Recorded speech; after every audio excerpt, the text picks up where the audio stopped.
ڕێز خۆشەویستی برادران، دوایین شت ڕەنگی دوایین جار لەسەر ئەو بابەتە قسە و باز بکەم بە هیوام لە ئێستا ئەگەنا من باوەڕی خۆم هەیە کە ئەوەی باوەڕم پێوی دێڵێ بەخێر بێن بەس یەک دوو دەقا بە دەدەقە چارەیەکەکەن دە قسە و باز بکەین سەرچاو هاوڕێیان سەرچاو بابەتێک کەتە ناو میدیا هەندە قسە و باسی لەسەر کرا ئیتر ڕێی من لام زۆر ئاساییە بڕوا بکەن برادران، من لام زۆر ئاساییە خەڵک ڕای جیامان هەبی،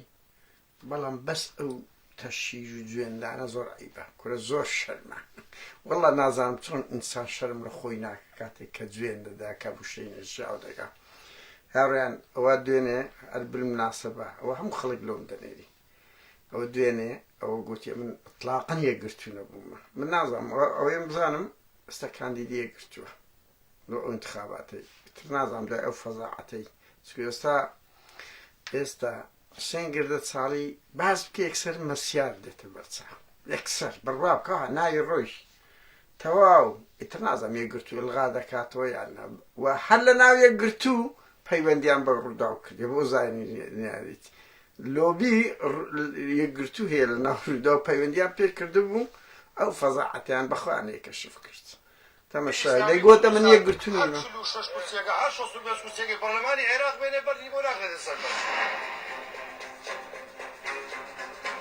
ئەگەر ئەو کورسیانەی پەرلەمانی عێراق لەدەست یەکگرتوو بێ هیچیان پێ ناکرێ، باشە ئەوە لەدەست پارتیەکێتی بوو، خاچیان فرۆشت، وڵاتیان فرۆشت، نەوتیان دزی، گەندەڵیان کرد، هاوڕێستا دەقسە و باز دەکەن بۆیان کرا بۆ خەڵکیخوا نەیان کرد، وەزیریان هەبوو لە پەرلەمان لەسەر گەندەڵی دەرکراوە. ئێمە بۆ پەڕی فەخروشانازیەوە تا ئێستا بڵێ گەندەلێکمان کردووە، کارمەندێکمان، وەزیرێکمان، هەتا ئێستا من تەحەدا دەکەم لەو برا بەڕێزانەی کە لێرەن باخ کەسێک بڵێ لەو کوردستانە کادیرێکی یەکگرتوو بە نایاسایی خانەنشین کراوە.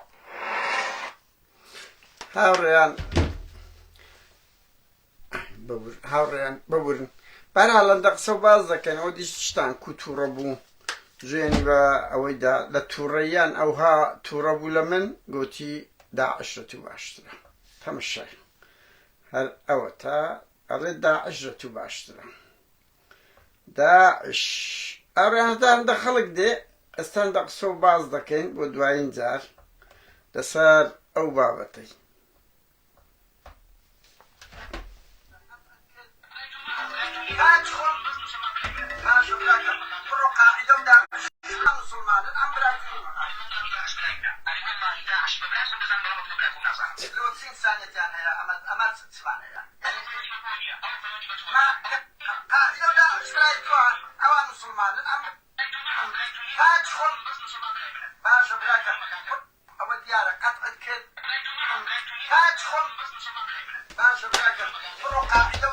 هاوڕێیان دە قسە و باز دەکەن بە پەلە دەڕۆین. هەر ویستم بڕوا بکەن ئەوەندە زۆر تەلەفۆن کرا و دوسێ ڕۆژە ئەو یەک دوو ڕۆژە یعنی دەمێ هەندە سەرنج بدەم زۆر بە من دەڵێن کە ئەوە گەمەیەکی ڕووداو بوو بە تووکرە کورکاچۆ بڕوا بکەن یعنی چۆنە هەروایە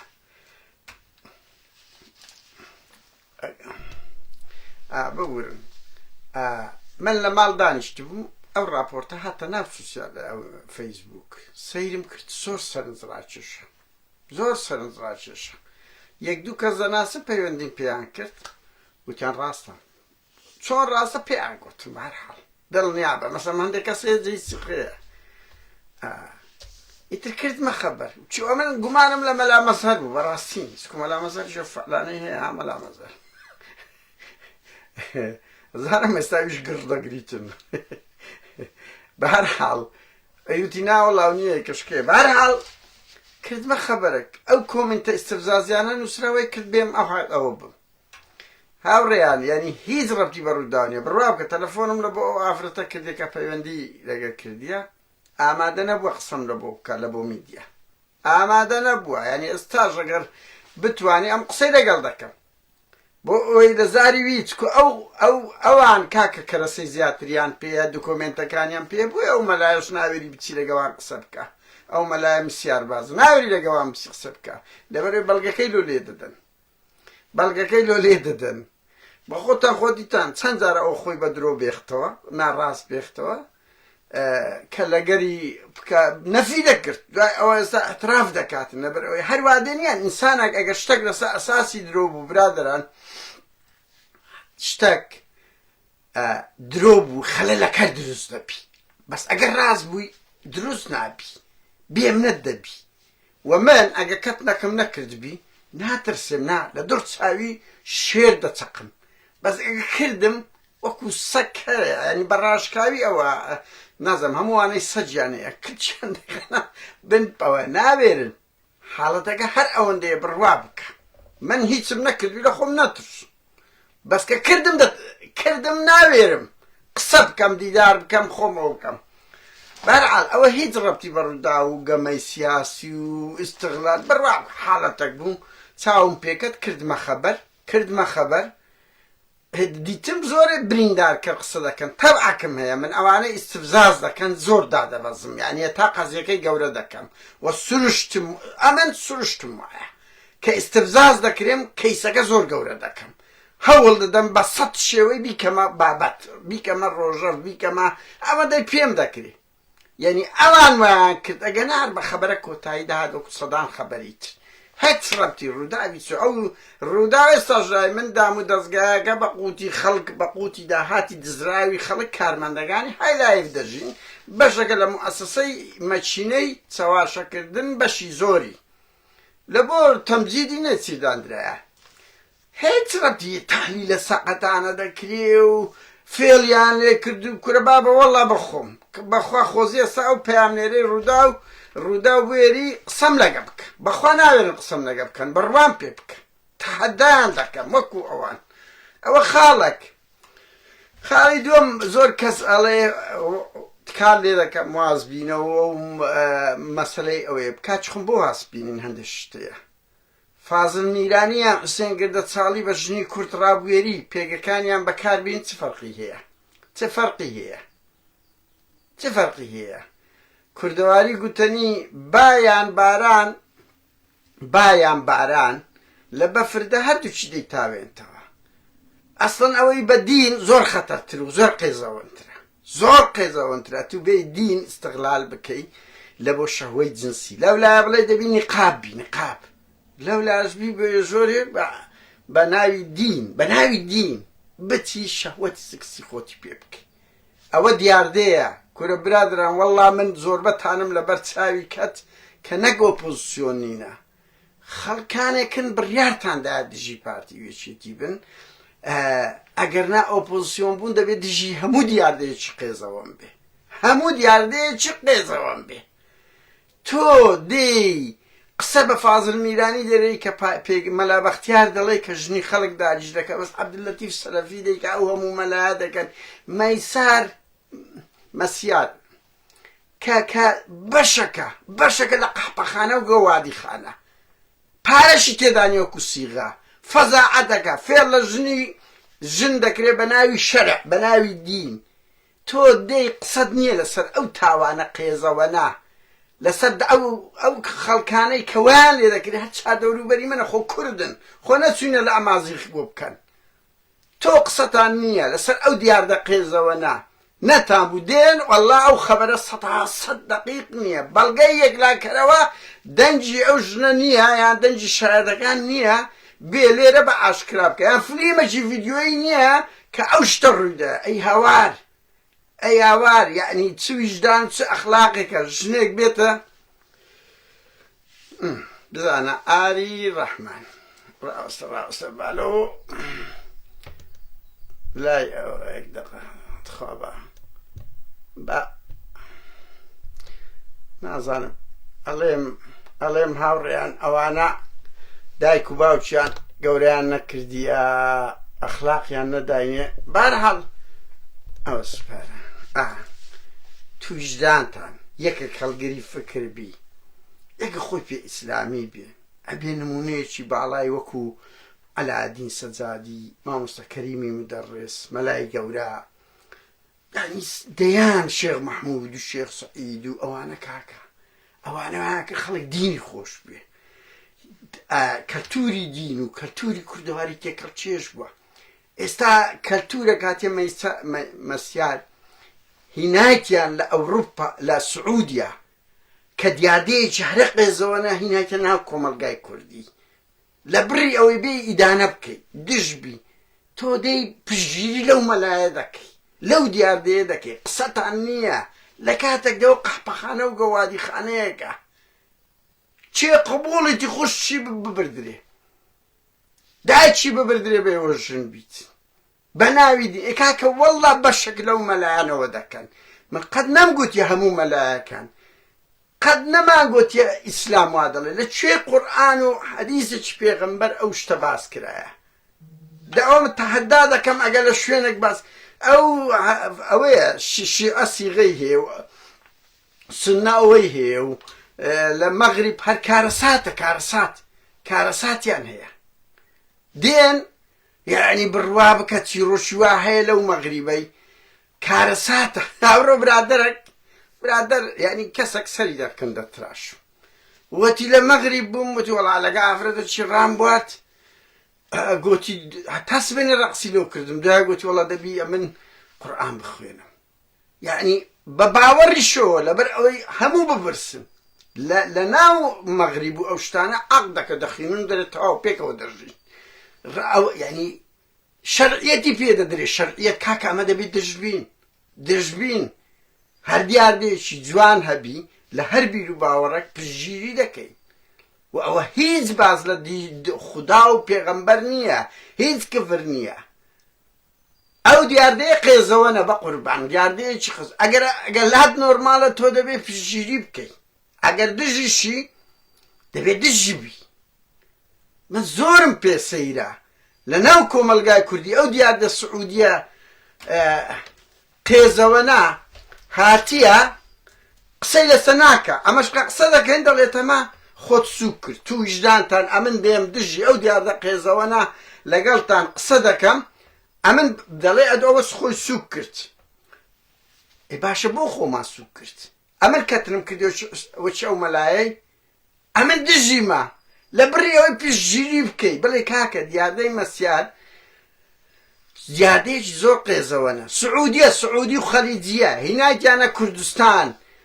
کچ و ژنی کورد نیقابی لەبەر دەکەن بەڵام دەیبەن لە ژۆرێ بە ئاەت دیسەک و بە ناوەکی دینی ئەوە یەکێک لەو قورمساغانە بە ژنەکی گوتبوو وەرە لەگەرم ڕابێری گوتبی نابی کوڕوت مشکلە نیە حەدیسەکی شتەکی هەر لە بۆ دەبینینەوە بڕوان پێ بکەن یعنی بە هەرچی پیرۆزیە ئەبەو هالە فێر لەو ژنە نکبەتانە دەکەن با بوێرن لە ئەوروپا نەک لە ئەوروپا بە پێقانن وە لە ژنەکی وشاری ئەوروپی بکەن با لە ژنەکی کوردی وشار بکەن نەکە ئەوروپی بەس ژنەکی فەقیر هەژار متەدەیینی پاک و دڵسۆز دەستە بەردەستیان دەرێ شەرع وا دەڵێ تەواو کە وتی شەرع وا دەڵێ ئیتریشت تەواو لە کنیەوە دەبی. ئێ برادەران یعنی بە جددی ئەوە فێڵ ئەوە تاوانە کاچ خۆم وەرە برێ دژم وەرە بڵێ تەیید دەکەم ئەگەر هەیە لە ئیسلامدا ئەو دیاردەیە شەرعیەتی پێدەی وەرە برێ تەیید دەکەم بڕوان پێ بکەن بە سەدان مەلا ئەو ئیشە دەکا بە سەدانیش زدن. من ئەوڕۆ سێ مەلای هەولێر یەکێکی دەرەوەی هەولێریش بوو وتی کاکەمە زۆر دژین ئەوە زینایە زینایەکی مسەقەفانەیە چەند جوانە زۆر مەلاکانە ناوە خۆیان متتەفق نین کاجی خۆم هاتە ناو کۆمەلگای کوردی و دیاردە خەلیجیە قێزەوەنانانی نایە قاپەخانە و گەوادیخانەیە چه فەرقی هەیە گوندی لوبنانی پارەی دەدەیت چه ژۆرە لەگەر ئەوەی وەڵاوە قێزەوەنترە شەرعەکی دینی شیرۆ دەبینتەوە و لە یەک دوو سەعاتیە پێ ڕادەبێری و دەڕوە ئێمە دێن قسە لەسەوە دەکەین دەڵێ وەڵاتی و خۆت سووک کرد هەموو مێژوو خۆت دۆڕەن کاچ خۆم یعنی بەجددی یعنی دەماغت ئەوە بی ئەمە دژی ئەوەمە هەموو خەبات و تێک و شانی من زەربی سفر کاچ خۆم وەڵا من لە دیادیەکە چی بم ئەو ڕەئیم هەبی نایەمە ناو ئەو واڵی کاچ خۆم خۆ ئیجباری کەسمان نەکردیە دا کەی مشکلەیە عەقڵێکی وەکوت ئەم پێم ناخۆشە ینی بەڕاستی حەز دەکەم هەموو دەنگ و ڕەنگێک لە هەموو حیزبەکان بێ لەگەڵمان بیت قسە بکەین گفتوگۆ بکەین بەس ئەگە ئەو کەل لە سەرت هەیە بڕۆ دەرێ کاکە بڕۆ دەرێ خۆ کەسم بەدە زۆر نەینایە کەی مشکلەیە ئەتوو ئەو ڕەیە دەسە من هەیە چەندیشن ئەوانە لە 30 ملیۆن کوردی سۆرانی خۆیان بکوژی 500 لەو هەزار کەسن خۆیان بکوژی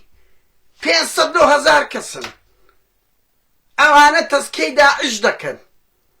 تەسکەی بڕوا بکە داعشیان پێ لە هەموو حەرەکەی کوردی باکوور پێ شۆڕژێرترە دژی حەرەکەی کوردی با بەس پژگیریدا ما ئەو مەلا گردە چاڵیە مسیار بازەمان بڵاو کردەوە مەلای گوتی زۆر غەڵەتتان کرد وتی گەنجی ئیسلامی بەشەشیان ئەسڵەن خۆشیان دەوێت دەرێن ئەوە داعش لایەن شتێکی پیرۆزە وتی زۆر غەڵەتتان کرد بڵاوتان کردەوە تۆ وەرە ئەوانە تەسکەی داعش دەکەن ئیتر مادام قادر گوتیە من علمانیم علمانی هاوڕێن دەزانی چییە خۆ مانای ئاتیست نییە علمانی واتە خەڵک دینداری خۆی دەکا وەچی سەدان ساڵەی پێشتری کوردەواری خۆمان دەوڵەتی ژموری خۆی بەڕێوە دەبا یعنی خەڵک لەگە خودای خۆی چ دەکا ئازادە بەڵام نایە فەرز بکە بڵێ دەبی ڕیشت بێلیەوە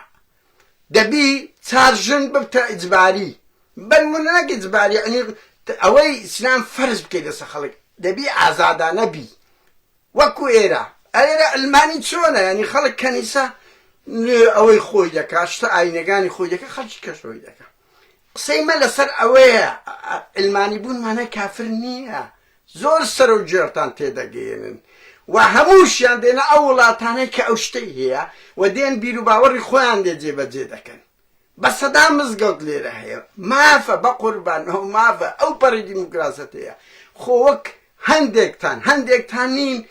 وەکو ئەوەی لە گرنگۆ نەبی پێتان کافرە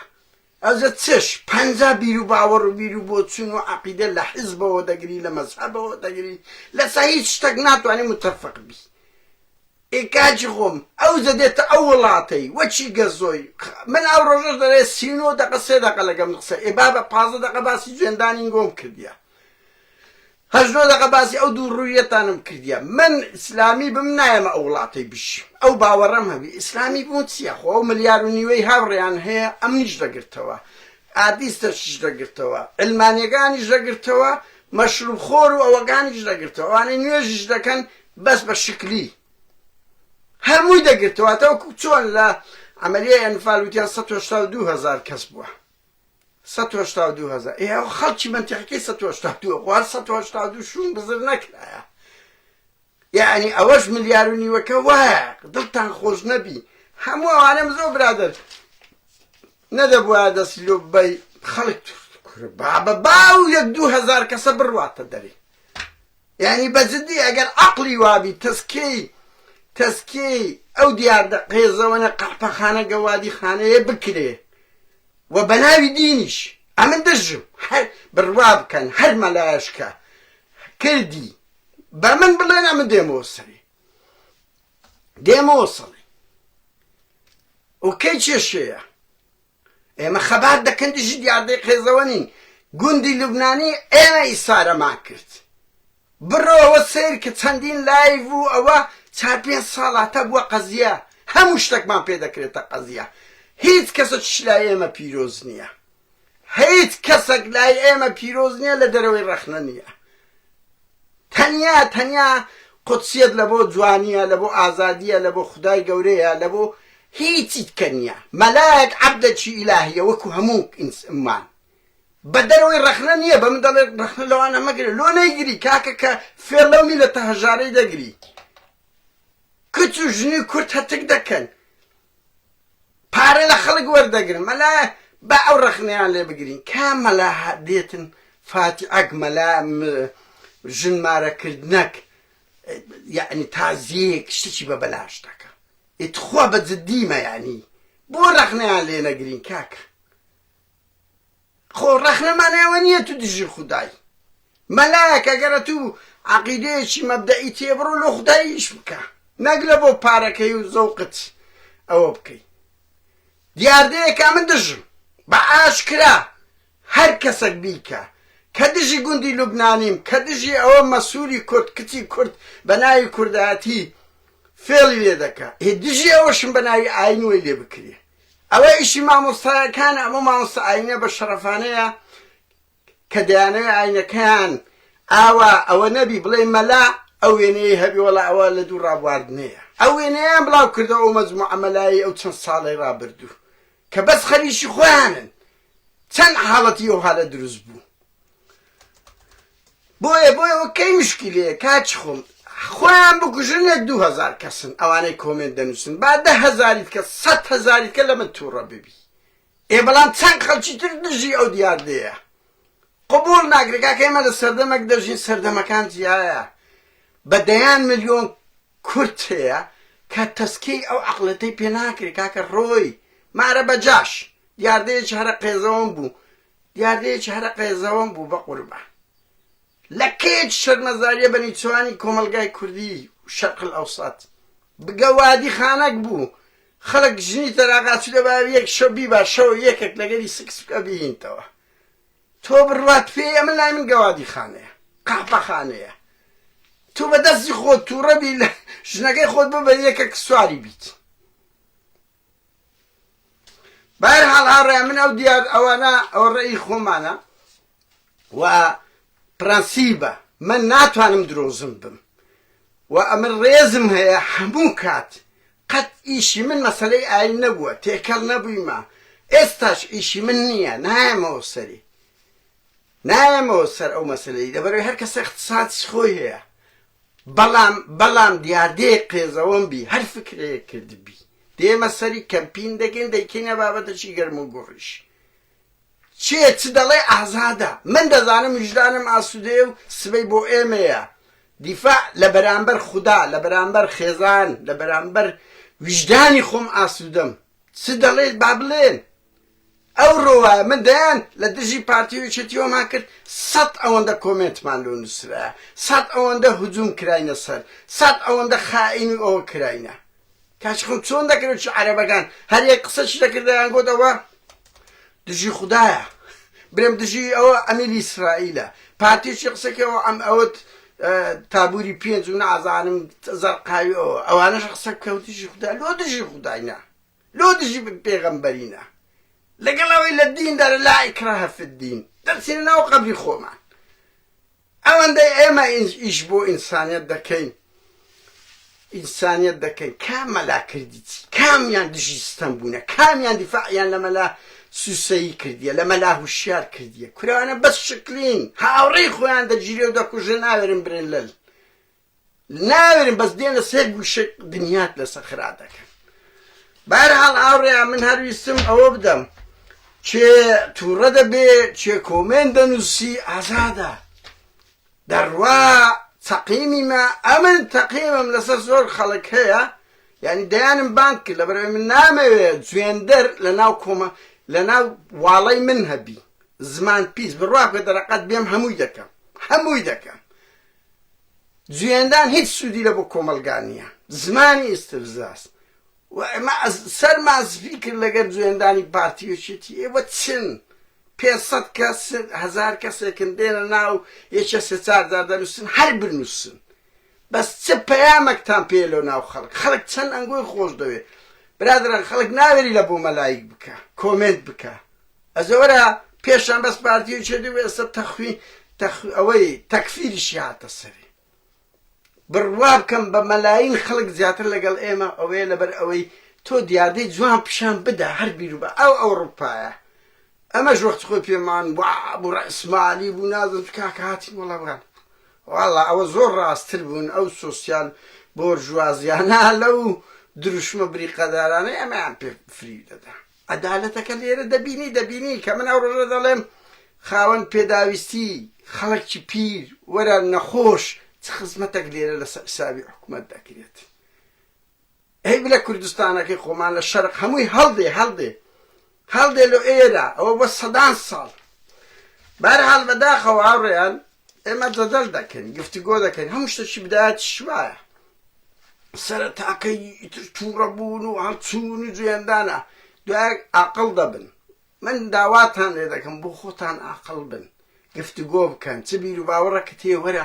ڕێی بدە، بەس نە فێرە ئێرهاب بە، نە فێرە جوێندان بە، نە هەڕەشە بکە، نە بە زمانی زبر. قەناعەتەکانی خۆت وەرە خەڵک تەسقیف کە، هەر فکرێکی. بەڵام کاتێک دەتبینی وای بێزم لێتان دەبتەوە، بێز بڕوا بکە، یعنی شەرم دەکەی و ئەو دیاردانە بەس لەناو چەند دەوڵەتێکی شەرقی هەیە، لەناو هەموو بڕۆ بزانە ناو نەتوانە کو گفتوگۆ دەکرێت، چ زمانەکەیە. داوا لە مەلاکان دەکەم ئەو خەڵکەیان پارتیۆچێتی نایکەن، بابە ئەوە 100 جار گوتم، بەس ئێوە خەڵکی ئەوە دەن باوەڕەکانی خۆیان ئاینی بێن لەگە خەڵکەوە بکەن، نەک بە توێندان و تەشیر و هەڕەشە. کورە زۆر کارەزادات و بێ بە زۆرم لێ برێ دەبی وەچی من بی، ئەگەنا تۆ وای وای وای. بەهەرحاڵ هاوڕێیان هەرویستمە دووسێ سەرنجە بدەم، زۆر بڕوا بکە لە بۆم نییە، ڕووداوەک بێت قسەی لەسەر دەکەن، ئەگەنا ئیشی سەرچی من مەسەلەی گەندەڵیە، مەسەلەی دژایەتی ئەوە سوکان لە دەستوانە، بەڵام ئەومانەیەوە نییە مەلایەکی ئاینی هەڵە دەکات بڵێ وەڵا ئەو مەلای ئاینی خۆتی لێمەدە، نانا هیچ ئەو شتانە لەکنەمە نییە. پێشترێژە من لەگەر مەلامە سەریم کردی، لەگە سەید ئەحمەد بەرزنجیم کردی، وایان کرد تەقەی سەرمان هات، درێژەشمان بەو خەباتەدایە، بەو خەباتەش لەگەر دەیان ئەلمانیمان ڕسوا کردی. پارتیۆچێتی خۆیان پێ ئەلمانی سۆسیال میدیا نییە، سۆسیال دیموکرات نییە، چەند جار ڕسوامان کردی. دنیای ڕێز و خۆشەویستی هاوڕێیان، بەردەوام دەبین، ئێمە دژی دیاردەین، ئەو دیاردەیە هەر فکر و باوەڕێک بیکە، درۆزن نین و دژی فەسادکردنی کۆمەلگانین، بە ناوی مسیار بی، بە ناوی سیغە بی، یان بە ناوی گوندی لوبنانی بیچن، گوندی لوبنانی و گوندەکە ئەوەی سلێمانی بیچن. کاتش خۆش.